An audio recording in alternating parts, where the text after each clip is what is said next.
Hey everyone, I'm Nick, and this is Test Bed Fred, my 2003 Infiniti M45. At the end of the last video, we found that there was a really weird clunking sound coming from the front right corner. And in this video, we're going to figure out what it was, and we're going to fix it. So, let's get to it.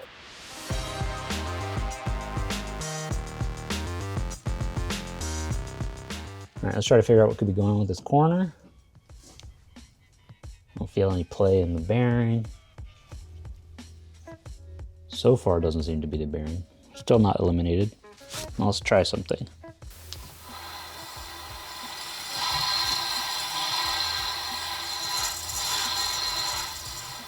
Sounds a little different going forward and backwards.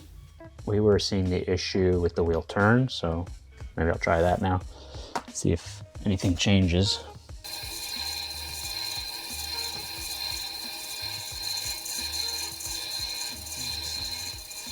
Right, so with the wheel straight and turned, unloaded, nothing sounds crazy out of the ordinary, but maybe it's not something we can test without the car on the ground, but we'll keep looking and we'll look at the brake next.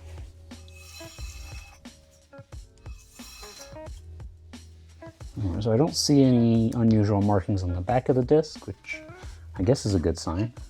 All right, now that we've seen that the bearing seems to be okay, the brakes seem to be fine, the last thing I wanted to check was the lower control arm. So let's see what kind of play there is over here with the leaky bushing. So I've got a pry bar here that I'm going to use to push this. It's not crazy loose, but it's not very hard to move either. Let's check on the other side. There's a little bit, but I feel like it's a lot harder to move it.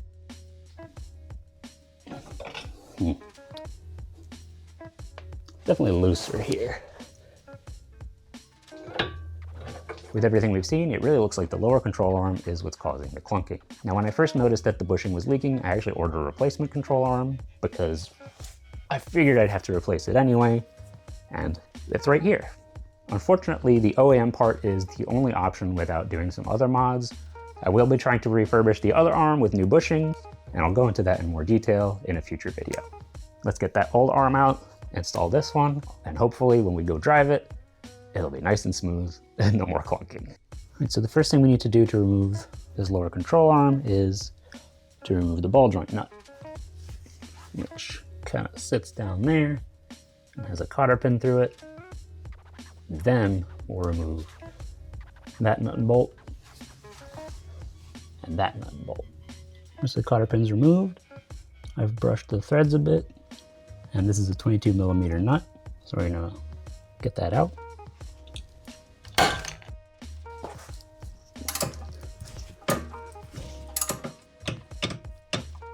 So you gotta be careful because there's limited space under here, and my ratchet actually got jammed for a bit when I was a little bit worried, but it looks like it's coming out. So make sure your tools don't get bound up as you get looser.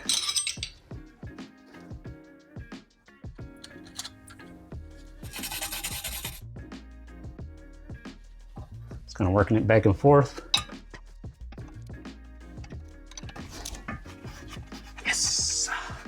Now the reason I went so slowly with this is because my recent track record with bolts and rust and stuff is just made me not want to get stuck here because a lot of room to work, but we're good. All right, so I've set up my ball joint separator. I have a little loose zip tie here so that when it pops out, it doesn't just fling the arm out. Should be good to go.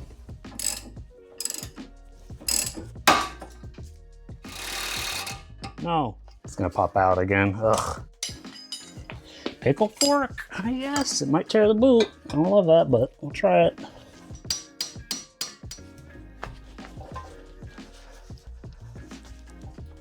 By the way, I got a new keychain for this. It seems pretty accurate. And that boot is done for. I hate this. Okay. All right, so I got a new ball joint separator. This one's forged, so hopefully it'll be a little stronger.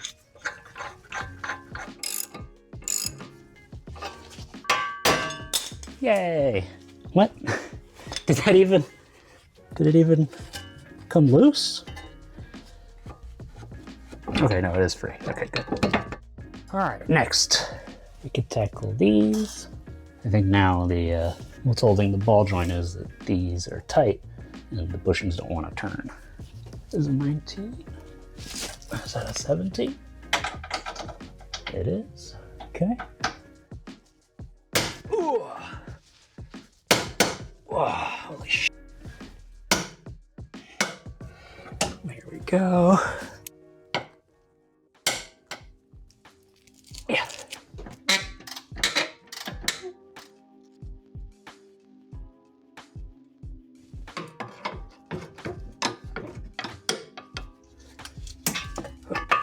There we go. Nice. Oh, and I didn't totally jack up the boot, did I? Huh, let's see. This is a small tear there. Probably should have gone to get the ball joint separator right away instead of trying the pickle fork, but that might have happened with the separator as well, so it's not too bad, and we'll investigate what we can do to refurbish this one. Okay, with that done, we are ready to put the new one in. So you want this up in here.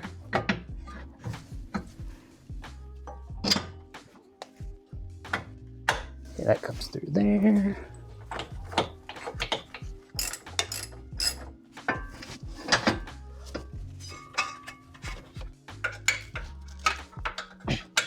Yep.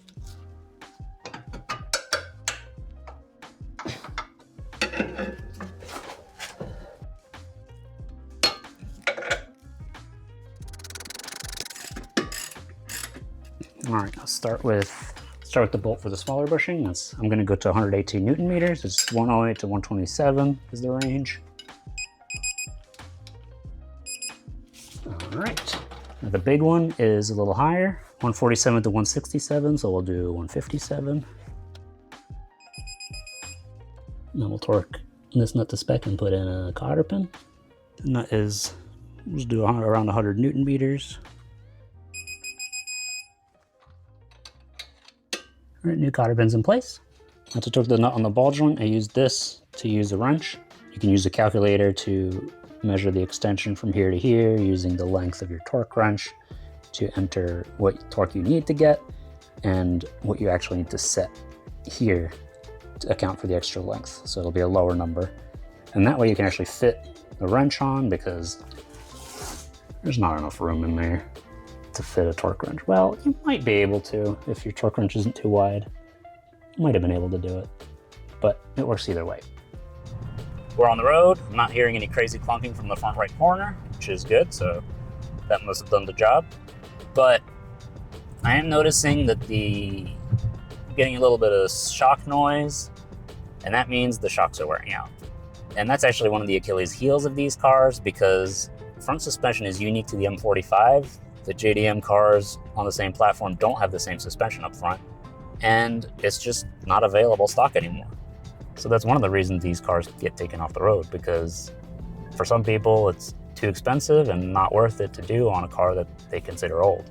Coilovers can be pretty pricey, and for pretty much all of them, you need to weld on the spindle to the new shock. So that's more labor too. We are going to be upgrading the suspension on this car, and I want to put it on air, so that's something I'm really looking forward to. The lower control arm did the trick. You might notice that Fred's wheels look different, and that is because I just got back from getting new tires mounted. On the way back, I realized the ride was way better, wasn't wandering anymore, it's actually more comfortable, and I think that's because the previous tires were 15-year-old Lexanis that were in terrible shape. So these Falcons are way better. But there is another issue that makes the ride kind of uncomfortable, and that's that there's no AC. And that's something I have to deal with very soon because the temperatures are climbing. If you want to see me do all that, be sure to subscribe and don't forget to like and to hype the video. Thanks for watching, and I'll see you next time.